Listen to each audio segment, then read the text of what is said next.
ago in the sermon, we discussed homosexuality. Last week, we had a guest speaker who discussed abortion. I would only imagine that some of you are thinking, goodness gracious, what are we going to talk about today?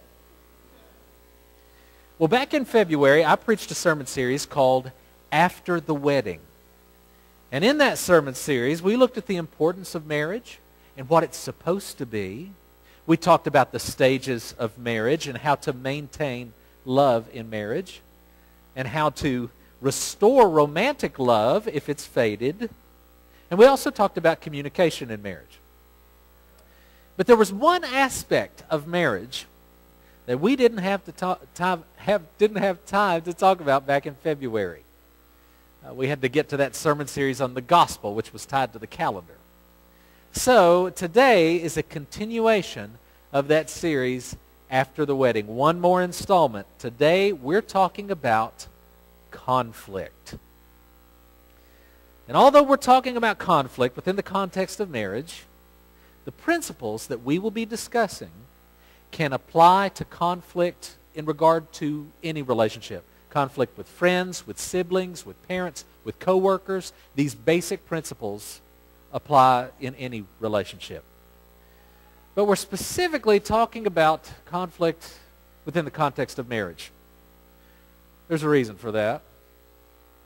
No matter how much you love each other, you're occasionally going to disagree. What a shock, right? Whenever you get two sinful, imperfect people living in that close a proximity to each other, you're going to have disagreement. You're going to have differences of opinion, to put it mildly. Now, disagreements, if not handled well, can turn into arguments. And arguments, if not resolved, can damage your relationship. So we need to know how to handle conflict. You know, some people, they jump into conflict with no restraint. They're not shy or timid about it at all. They come out with guns blazing. Other people avoid conflict like the plague. They would rather do anything than engage in conflict. But I hope we understand that neither one of these extremes is healthy. For the sake of moving forward in the relationship, we must be willing to engage in conflict. But we must do it in a way that's beneficial, in a way that builds up the relationship, not in a way that tears it down. So we're going to talk about some of these basic principles for healthy conflict. How should a person engage in conflict? How do you fight fair? Well, the first thing on your note sheet, the first note is this: choose the right time. Choose the right time. Proverbs chapter 15, verse 23 tells us this: everyone enjoys a fitting reply. It is wonderful to say the right thing at the right time. How many of you have discovered that it is possible to say the right thing at the wrong time? And if you say the right thing at the wrong time, then it's amazing that it's received as if it was the wrong thing, even if it was the right thing. So we've got to choose the right time. If you need to discuss something with your spouse, and you know there's probably a pretty good chance this might lead to an argument, then you need to do your best to bring it up at the right time.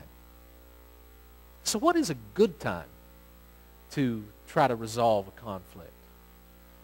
I think maybe the best way to answer that would be to ask, well, what are examples of bad times to resolve a conflict?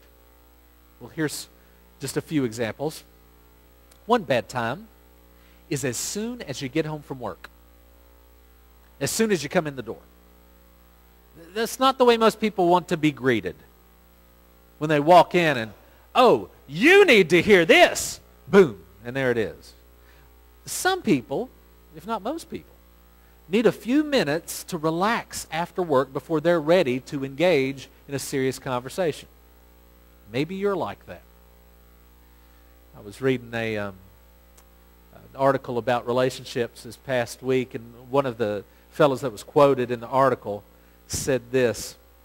He said, "My fiance waits until I've had a chance to unwind from the office before bringing up some, admittedly, inconsiderate thing I did during the day.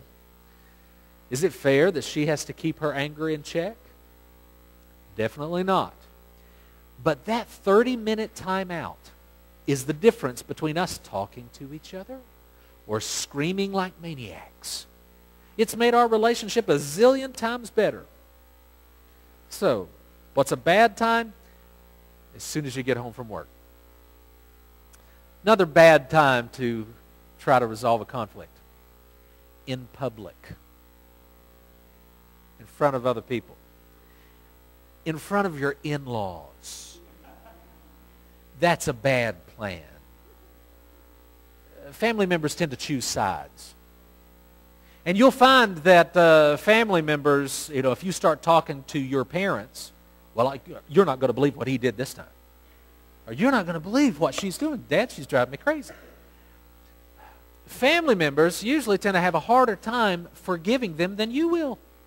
You'll work through it. You'll forgive them. You'll go on. You'll forget about it. But Mama remembers. Parents get protective. So maybe that's not such a good idea. A bad time is in public, in front of your in-laws. Basically, any context in which engaging in conflict would make your spouse feel embarrassed or humiliated is a bad time. That's also a disrespectful thing to do. To bring it up in a situation where other people are around and you know they're going to feel embarrassed or humiliated. I have known some people who will even do this to their spouse intentionally. That's part of the way they punish their spouse, is by bringing it up in a way that they know they'll be embarrassed. Folks, that's just mean. That's just immature. It's disrespectful. And it's not going to lead anywhere good. So, public, that's a bad plan. That's a bad time to try and resolve a conflict. Another example. When you aren't going to have enough time to talk about it, that's a bad time. For example, just before you leave for work. The last thing your spouse hears as you walk out that door. That's not the time to say, "Oh, honey, by the way, here's something you need to know." Boom.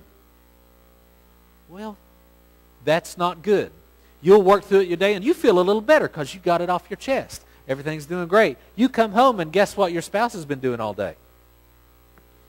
Fuming, boiling, simmering, plotting, planning, strategizing, preparing their argument. And when you walk in that door, you better have your armor on because you're going to get it.